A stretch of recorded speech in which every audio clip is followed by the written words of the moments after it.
Hello everyone and welcome to On Purpose Astrology. Today I'm absolutely thrilled to have Lianne McCafferty on my YouTube channel.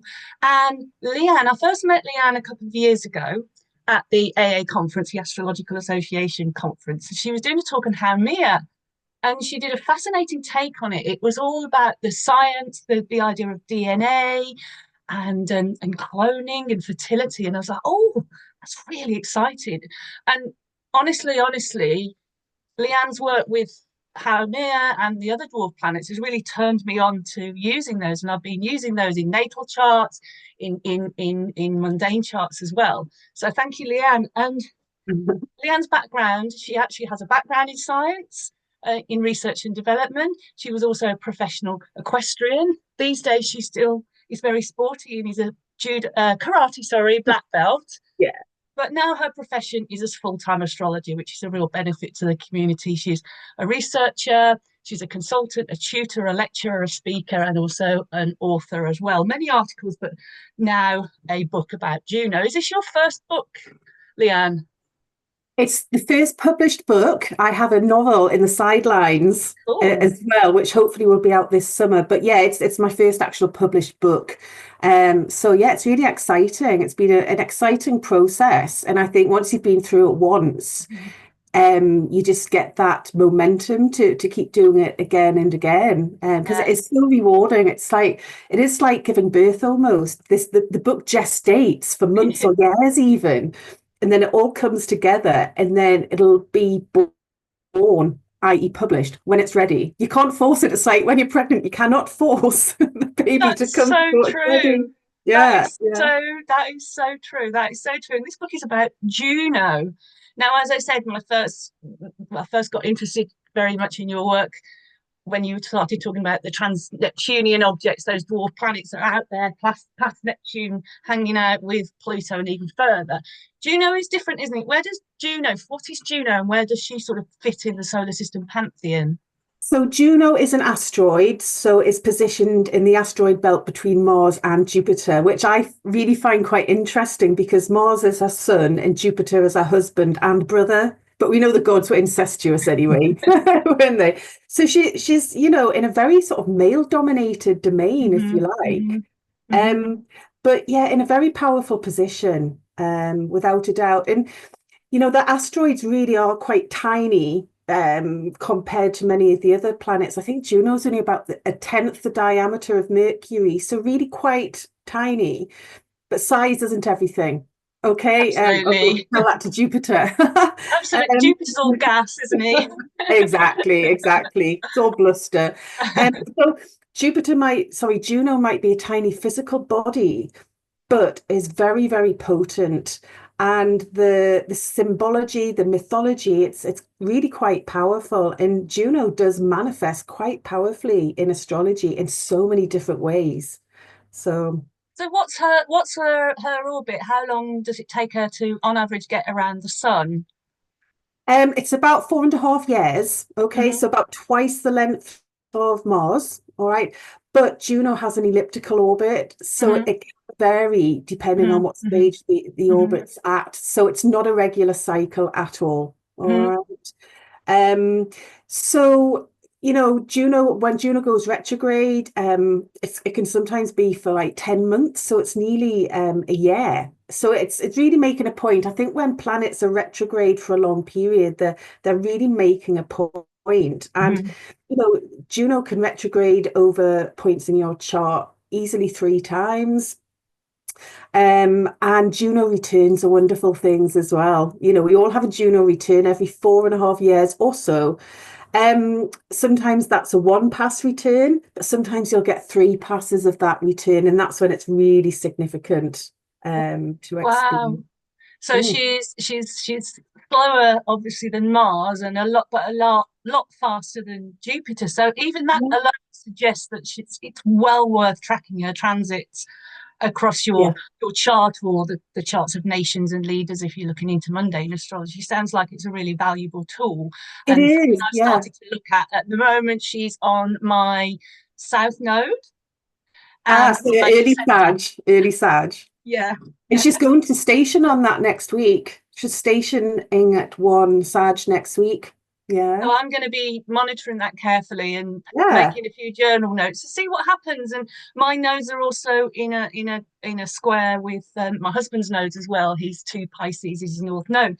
So Oh, we lovely. and it's associated with my relationships, very much the nodal the nodal sort of Yeah. connections, but also the descendants. So that's just, I guess, my way of sort of getting into Juno and following Yeah. her transits live, really. So yeah, so thank you for introducing me to her. It's Oh really, no, no, that's brilliant. And that's just such a easy but really significant way of mm-hmm. forming a relationship with Juno, if you like. Because I think we all have relationships with various planets in our chart, depending on how prominent they are. We do resonate with some planets more than others.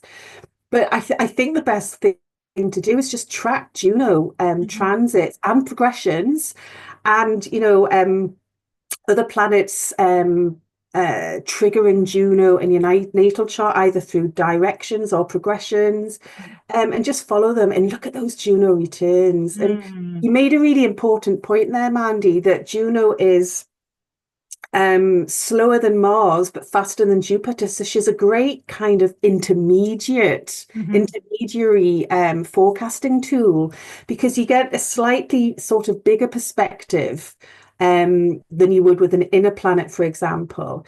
But you get a much more personal relationship than an outer planet, for example. So a wonderful tool. It's like very much, that best of both worlds forecasting tool, fast enough to make sense of on a sort of daily or weekly basis, but slower enough to track, sort of slightly longer term cycles, like 4.5 year cycles. And if you think about relationships all go through their own cycles, don't they? They grow, they shrink, they fall apart, or they grow stronger. And Juno is a great way of tracking those relationships. And every sort of 4.5 years ago, if you're having that Juno return, or even if you could look at the Juno return to a composite relationship chart, for example, with you and your husband. And it just kind of gives you a feel of how the relationship's developing and flowing and maturing, and what's working versus what's not. And because Juno always likes to recalibrate the status quo. Juno essentially wants fairness and equality for everyone, fair division of power within a relationship. And sometimes we do need to keep going back and recalibrating that and seeing how things are working, because the division of power in relationships can alter depending on what's going on externally, and internally. And of course, as we mature, our relationship needs change, don't they? Yeah, they do. They Yeah. certainly do. And Yeah. what's really interesting is that I have Juno in Aquarius in my 11th house. So for me, that intellectual connection and that deep friendship is just as important to me Yeah. as all the romantic stuff. Absolutely. That it's interesting you've just mentioned the word romantic, because that's a kind of word we'd associate with Venus. Venus, yeah. Venus does like the romance and all that. That's side of a relationship. And I always say Juno's like a mature version of Venus. It's about the reality of a relationship. Because no matter how much you're in love with someone, the romance will wear off at some point. Yeah. The rose-tinted glasses come off at some point. Exactly. And in your book, that is one of the themes that you identify about the let me just show everyone the cover of your book, because Okay. it not only is it really beautiful, Oh, thank you. so you can see here, and the reason there's a peacock feather there's a reason for that. You can see the subtitle there, more than meets the eye. So many different facets. I think you call them epithets. So many different facets to Juno that I knew the basics of Juno, about marriage and relationship and marital contracts and that kind of thing. But all of the amazing epithets you speak about and how you show those themes through your book really brings that more than meets the eye subtitle to life on lots of different levels. One of them about the rose tinted glasses there. Yeah. So do you want to sort of speak to a few of those a few of those epithets, a few of those themes that you've seen in your research for Juno? Yeah, absolutely. So I just mentioned there about Juno, wanting balance and a status quo within a relationship. So we have a Libran version of Juno, if you like. That's Juno Regina or Regina, however you pronounce it. And that is Juno as the wife and consort of Jupiter. And it wouldn't have been easy being married to Jupiter. He was unfaithful and he had illegitimate children and etc. And Juno tolerated a lot. And in any long-term relationship, there is a certain amount of tolerance required, isn't there? Okay. Absolutely. And you do have to keep, there has to be an element of forgiveness, sometimes turning a blind eye to things that you might not find so favorable in your partner, but perhaps the good points outweigh the things that you'll turn a blind eye to. So that's very much Juno as the balancer and the negotiator. And of course, Juno, as Jupiter's wife, had a very prominent role. She was highly revered in Roman culture. She had temples, dedicated to her. So Juno is also a very a strong political influence. All right. So Juno is a negotiator. Juno, wants contracts signed that are fair. A fair division within those contracts. So you'll often see Juno prominent in the charts of divorce or marriage, that type of thing, because divorce can be a part of a relationship as well. And, hopefully you'd want to negotiate fairness within a divorce. And that's, you want Juno well placed in a divorce chart, for example, So that's a very strong sort of Juno presence, probably the one people are most familiar with. Yeah. Okay. But then we have Juno as protector of Rome, protector of her people, which is Juno Sospita. And Juno is very much about protecting her people's rights. So, that overlays with those rights within a relationship. It's about our financial rights, our personal rights, or, our rights to freedom within a relationship. So they very much cross over. But then we come into mundane rights as well. So it'll be, if you ever look at the chart of a mundane chart of a nation, Juno in that chart will describe that nation's approach to people's rights. And a really great example is the chart of Taiwan, because Juno is conjunct Jupiter and Sagittarius. And Taiwan, it, celebrates diversity. It's got religious freedom, cultural freedom. It's huge on education, and it's huge on its foreign relations. So that's a really good example of Juno's rights. And then we have Juno who fights for people's rights, and that's Juno Curatus, Juno of the spear. So there's a warrior side to Juno as well. And, in Juno's discovery chart, she's placed in Aries. So very cardinal, active, proactive energy that will fight for rights. Yeah. It's interesting because I'm hearing lots of sort of Libran energy as you're speaking to her. Obviously, that's the opposite sign to Aries, and they do work. Aries and Libra, all the opposites, they work together, and they're always looking for that balance. And it sounds like Juno can show us where we can find that balance from when we have to stand up and fight, and where we have to kind of negotiate and compromise. And we can see these see these playing out in the world right now, this dynamic between fighting and peace, that raw Aries kind of Libra energy. Really. Yeah, fighting for balance, fighting to find a new status quo, because we can't live with the same status quo forever. We have to keep renegotiating it, and sometimes that involves a fight. Sometimes it does, and that brings us back to the personal for marriages and relationships. Totally. Yeah. Oh, it's so interesting. It's so interesting. I know you this.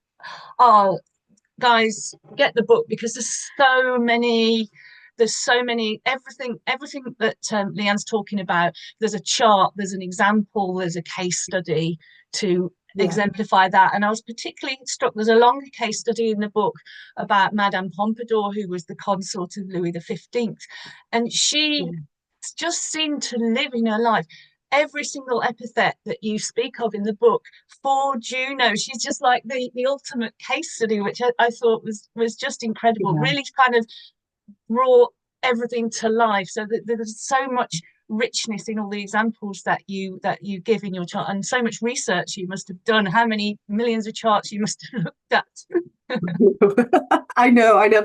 Oh, that's a fabulous study because it takes you right through Pompadour's life and how she navigated the waters of living in French royalty and navigating the politics of the palace and that type of thing. It is really quite fascinating, but also how she wanted to protect the rights of the people of France. And she was very much into art and culture, and she really wanted to protect that area of life as well. So it's not always about relationships. It can be about protecting any creative project or anything of value to you. And like I say, Juno's a very cardinal energy, so always brings energy to a situation. Get up and go. Definitely. Yeah, but Madame Pompadour, such a sweet, the chart itself looks really quite sweet. It's quite like Pisces, isn't it? But she could navigate and swim the tides of all the political intrigue, and she did it in a very subtle and very gentle and very Piscean way. But she wasn't head on, she wasn't forceful. It was a very subtle but very durable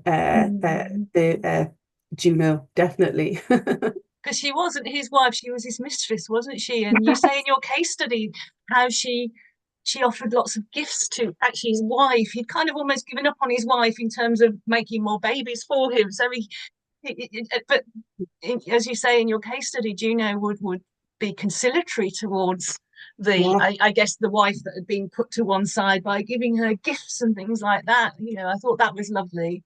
Well, yeah, and she knew how to get people on her side. She wanted to form collaborations rather than form enemies. And Juno can be very, very clever politically.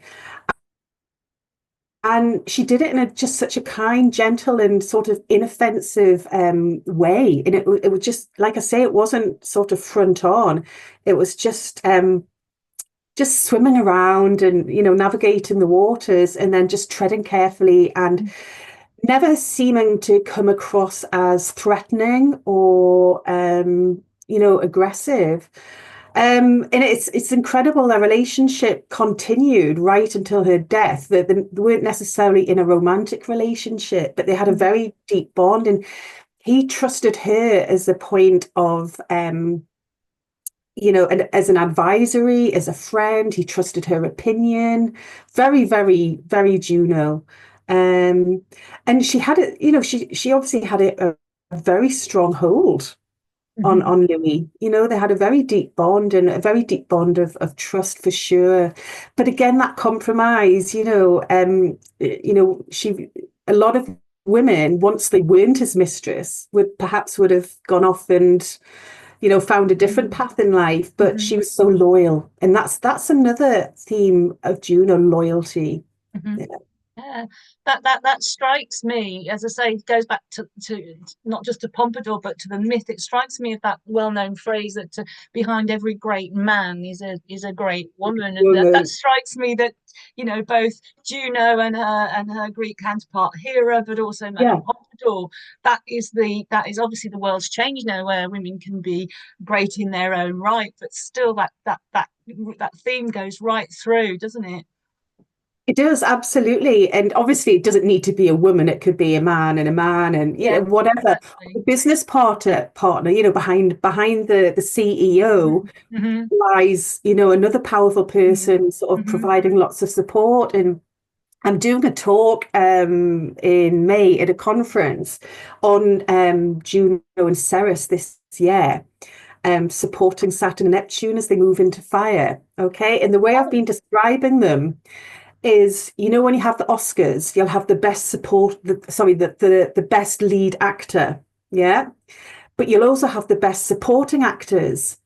And the film wouldn't be the same without the best supporting actors. And I think Juno and the likes of Ceres, etc., they very much fall into that role. They're equally as important as the lead actor, but they get labeled the supporting actor, if you like. So I hope that makes sense. That does make perfect sense, because I mean, we are going to be hearing so much about Saturn and Neptune, their conjunction. Aries, I think it's 0 of Aries. I mean, that's major. Everyone in the astrological community is talking about it, and it's going to have a lot more. But that's fascinating that you're bringing in those, like you say, almost like supporting actors of Sirius and Juno, and how important they are.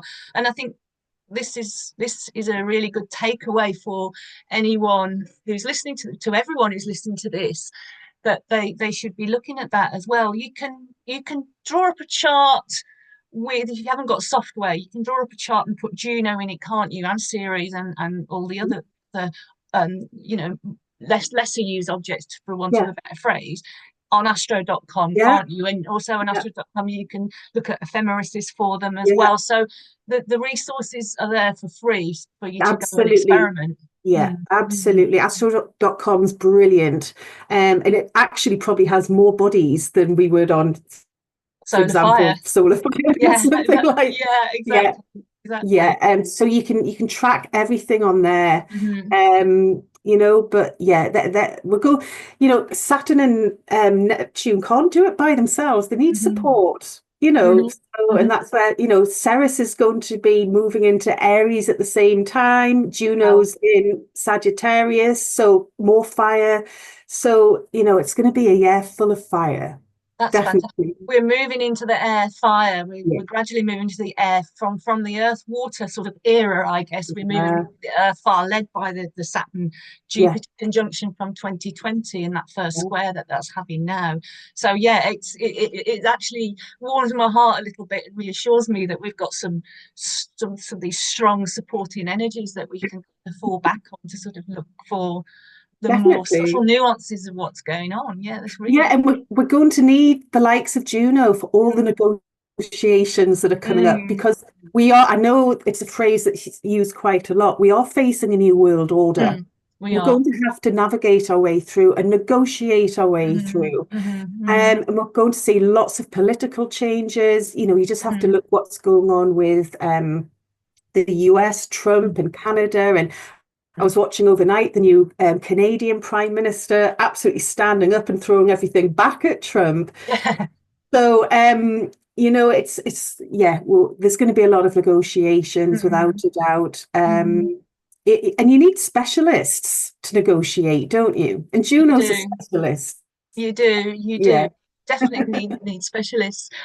So also in the book, and going back to this theme of more than meets the eye, there's a chapter on medical Juno related to health and medical issues that I found absolutely, drew me right in, found absolutely fascinating. You look at the chart for Louis Braille, who obviously invented the Braille, you know, so that blind people can actually read, and struck me as not just being able to read, but be able to go into education, including the highest level of education, to actually learn, and it just opened up a whole new world. And you speak about how important Juno is in Louis Braille's natal chart, but also in his transits of when he actually lost his sight, which is incredible.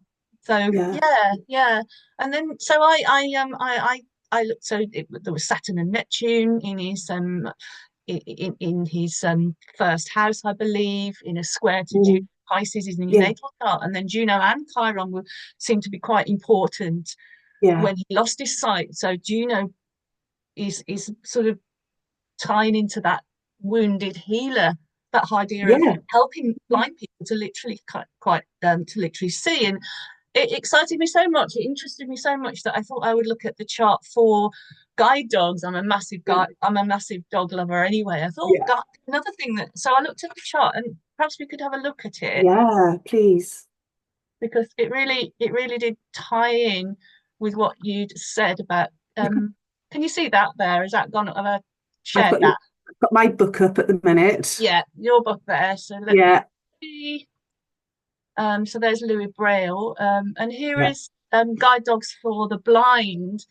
And what really struck me is you've got Juno in the sign of communication there, Mercury, yeah, Virgo, ruled by Mercury, conjunct Pluto. And I'll never forget one of my first astrology teachers, Sue Tompkins, associated Pluto with dogs because of the association with the Disney Pluto. So I'm like, oh wow. So sometimes it can be so simple and yeah. simple and literal, Literal. Yeah, yeah, and yeah, then you've got a really tight conjunction there with Vesta. And one of the things, as you know, that Vestas is about is service. So service dogs and and loyalty. Yeah, loyalty. The, yeah, the first house, as you say in your book, it's about general health, but also about sight. So I thought, wow, that really works, doesn't it?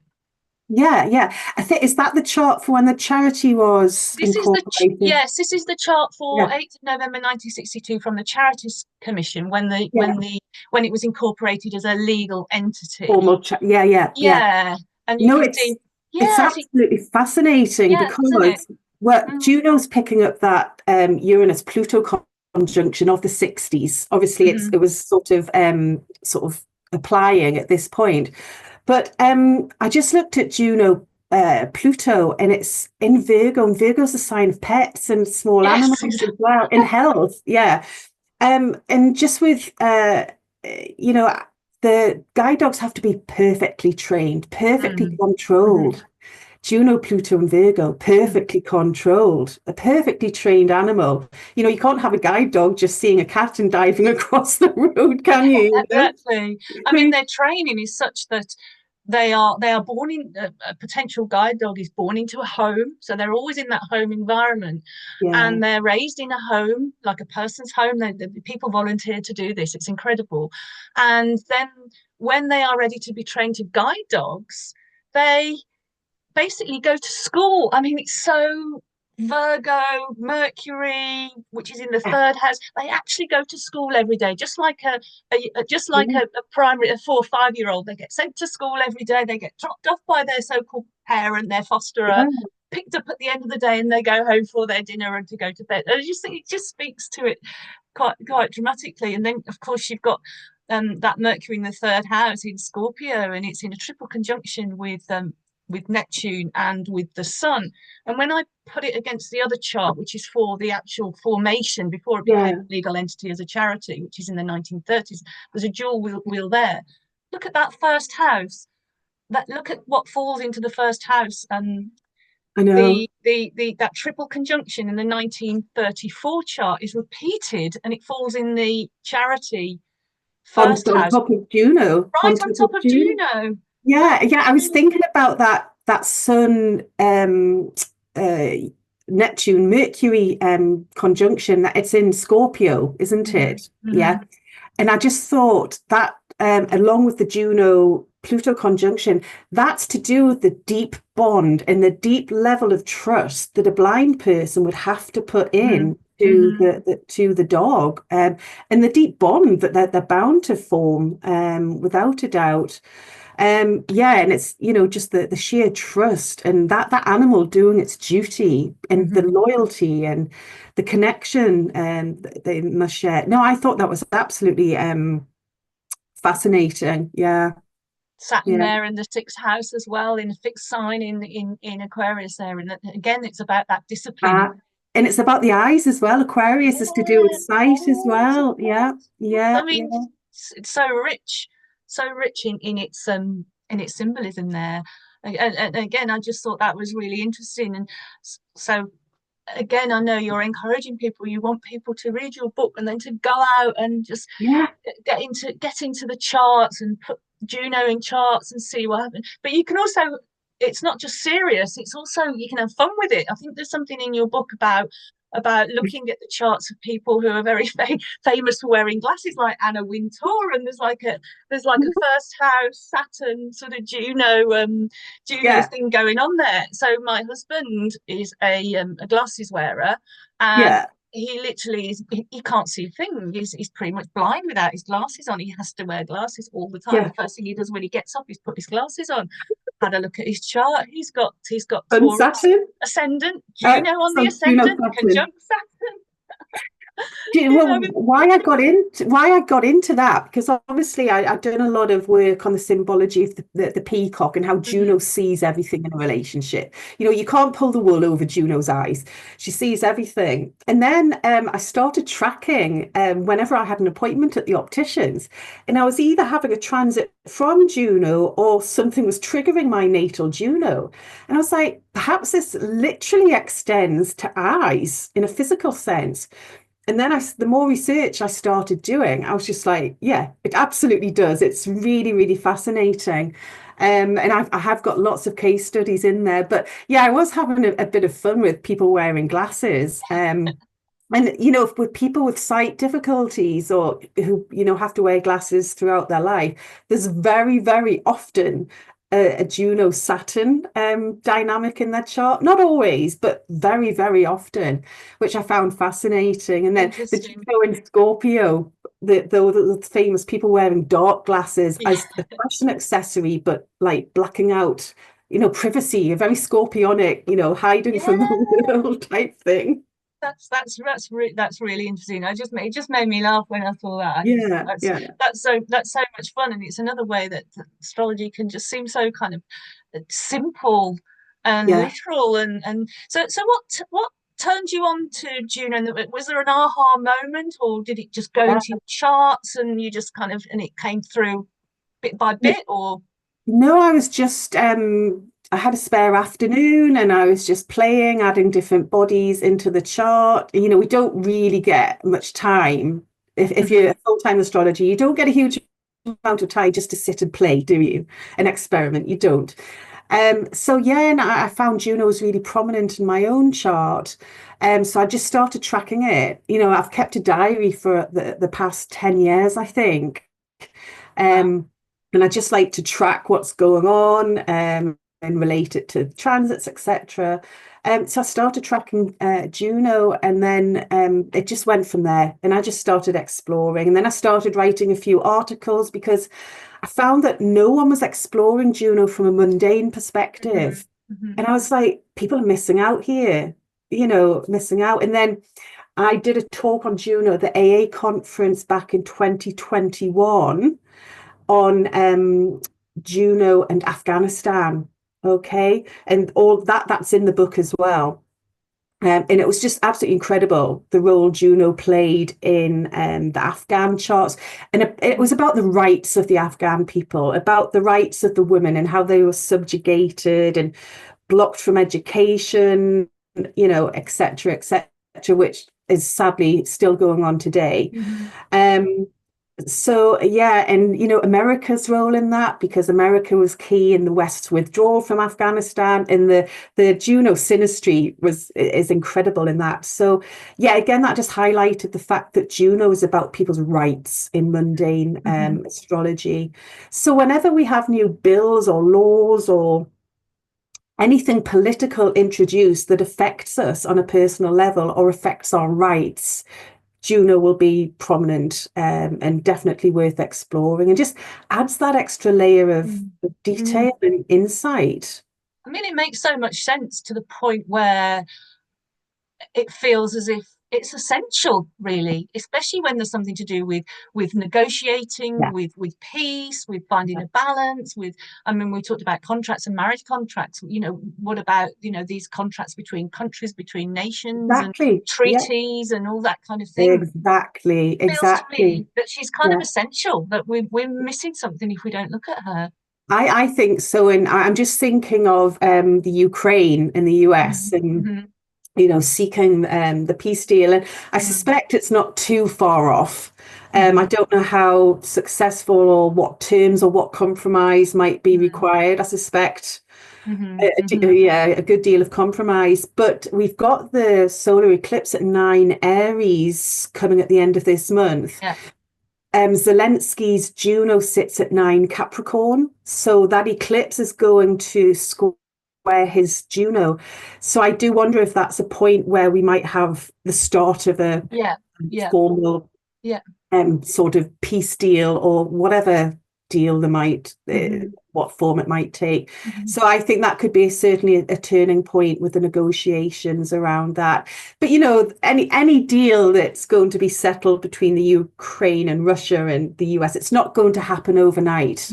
It's not. It's going to have to sort of be negotiated and terms drawn up. It's going to take months and months and months. And we've got so much retrograde energy at the minute, isn't there? Yeah. And Saturn and Neptune are going to be dipping into Aries this year, and that they're really going to be in orbit, that conjunction, most of the year. They're very close together, but then they're going to dip back to Pisces. So I think there's going to be a sense of testing the waters, or experimenting and seeing what works before we get into next year, and we're sort of full steam ahead when they go into Aries and stay in Aries. And that's where, like I say, Juno is going to come in this year. It sounds like we need her. It sounds like we definitely need that energy of Juno. There's a lot of talk about diplomacy at the moment, and we're seeing in the public eye politicians of all stripes and colours. Various different levels of diplomacy is going on. I mean, Mark Carney, who's just become the prime minister, the new prime minister of Canada. He took no prisoners, did he? Took no prisoners. He didn't do the diplomatic thing. We beat USA. We beat you at hockey. We can beat you at trade deals. At these trade tariffs and these trade deals, and then perhaps the UK is taking more the sort of soft diplomacy approach by using the King Charles, and by the things that the very careful way that our Prime Minister is approaching the issue, because we need a trade deal with the US as well. So there's a lot at stake, isn't there? There's a lot at stake. Yeah, and it's global. It's on a global level, isn't it? And I think as well, with the Saturn Neptune conjunction in Aries, and I know we're digressing a little bit, but it's all important. There's going to be a sense of autonomy, self-reliance. Saturn in Aries is always about self-reliance, and I do wonder if there will be some larger degree of that coming from Europe. The lack of trust in the US at the minute. So there's a lot going to be negotiated. Isn't there? And that 29 degrees that with the Saturn and Neptune are going along, that's 29 degrees of Pisces. It's the very last degree of the zodiac. We're seeing that chaos, but we're also seeing that urgent crisis, that need for change, and then a new beginning when we have everything going into zero Aries. The birth of something new. It's a brand new era at zero Aries. Yeah. And it's interesting you mentioned that, because Juno is the protector of women in childbirth and labour. She protects her people. So I do wonder if, in some respects, Juno might act as a protector of what's going to be birthed in the next year or two, with this shift into Aries. I mean, she's in Sagittarius now, but she's dipping back into Scorpio. From when did she go back into Scorpio? It'll be later this month, because she's stationing at 01 Sag. Okay, and she'll be back in Scorpio for most of this summer. So Juno and Scorpio will be doing all the financial and monetary deals. That's Juno Moneta, the monetary financial side of Juno. Tax and tariffs. Exactly. So Juno will be very involved with the financial side of things, because for example, the Ukraine and Russia, it's not just about peace. Apparently it's now all about the minerals and the financial implications and the resources that the rest of the world seem to want from the Ukraine. So I think Juno will be doing a lot of financial work behind the scenes in Scorpio, and then we'll move back into Sagittarius in October. So I think things will get moving again in October. Yeah. Well, So Sagittarius is about internationalism, isn't it? Things that yeah, happen on the wider horizon and the bigger picture and the you know, global. We're yeah, seeing the global implications of what's happening all over the world at the moment. yeah, yeah. Yeah, absolutely. Absolutely. People with all this Pisces energy, we've got a whole pileup of planets in Pisces at the minute, and it's people just don't know if they're coming or going. That they're sort of going around in circles, and people want action, but the action's not ready to be birthed fully yet, is it? Yeah, There's a it's lot kind of, of we're kind of in the waiting room, and our name gets called, and it's like, as if we're in the waiting room, our name gets called. It's got no, hold on, hold on, hold on. There's a bit of a delay. That's the yeah, kind of yeah, sense of feeling, isn't there, at the it moment? is. Yeah, it's a little bit frustrating, and there's a sense of almost wanting to give up a bit. It's like Mm. it's never going to change. Mm. Nothing's ever going to get better, and a Mm. feeling of being a little bit helpless, I think. Yeah, yeah, yeah, Yeah, but things are going to get moving. We know they are. they We've got are. the benefit of hindsight and foresight, Yeah, they're in going to move very astrology. quickly once they start moving, and let's hope that that Juno steps into the sort of the last sort of epithet that you speak about for Juno, the benefit that kind of steps in at the last minute to save things. We Yeah, can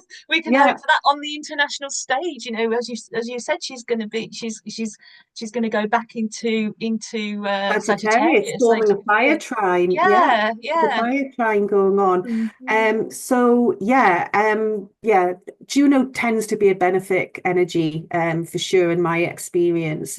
Mhm. Again, but there's so much more research to be done.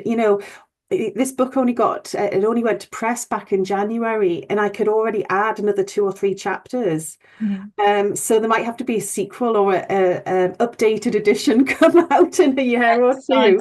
Exciting stuff. I So, know. where can people buy your book, Lianne? So they can get it off Amazon, Mhm. direct from Amazon, or they can get it direct from my website. Yeah, So they just need to go onto liannemccafferty.com. There's a yeah, special Juno page, and yeah. all the details are on there. I'm going to be in person at a few various conferences this Mhm. year.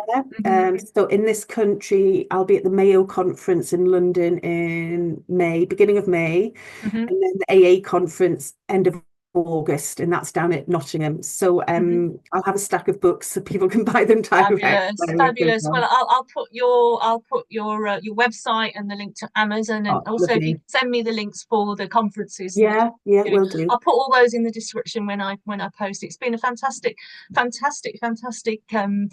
conversation. I've really enjoyed this. We've gone deep into things, and honestly, there's so much more.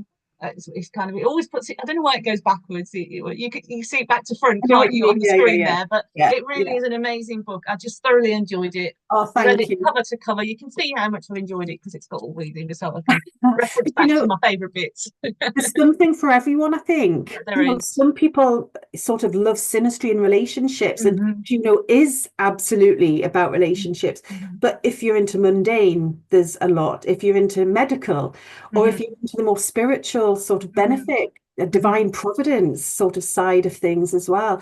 So yeah, that's what I love about Juno. So versatile, really versatile. Fantastic. I'm totally sold. Absolutely. I won't live a shot without Juno. So what's next for you, Leanne? What's your next big project?